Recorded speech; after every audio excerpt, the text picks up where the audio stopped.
কুমিল্লা থেকে কাউসার আহমেদ নামে এক ভাই জানতে চেয়েছেন, গত শনিবার আসর নামাজের আজান হলে জামাতের সাথে নামাজ আদায়ের নিয়তে মসজিদে প্রবেশ করি। একামতের পর নতুনভাবে নামাজের নিয়ত না করেই জামাতে শরিক হয়ে যাই। এখন আমার জানার বিষয় হলো, তাকবীরে তাহরিমার সময় পুনরায় নিয়ত না করার কারণে আমার আসরের নামাজ কি আদায় হয়েছে? অত্যন্ত সুন্দর একটি প্রশ্ন। নিয়ত নিয়ে আমাদের মধ্যে অনেক ভাই বিভিন্ন সময় তর্কে জড়িয়ে যায়।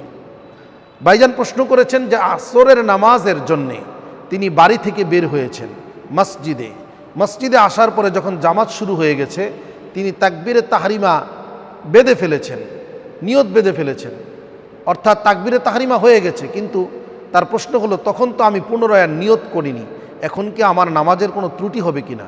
না ভাই, আপনার নামাজের কোনো ত্রুটি হবে না। আপনি যে বাড়ি থেকে নিয়ত করে এসেছেন আসরের নামাজ আদায় করবেন, এটাই আপনার জন্য যথেষ্ট। এবং নামাজের জন্য যে নিয়ত জরুরি, এই নিয়তটাই জরুরি। বাকি তাকবীরে তাহরিমার পরে আপনাকে আর পুনরায় নিয়ত করতে হবে না, বা তাকবীরে তাহরিমার আগে নিয়ত না করাটাও কোনো দোষণীয় নয়। আশা করি আপনারা আমাদের এই প্রশ্নের উত্তরটা পেয়েছেন।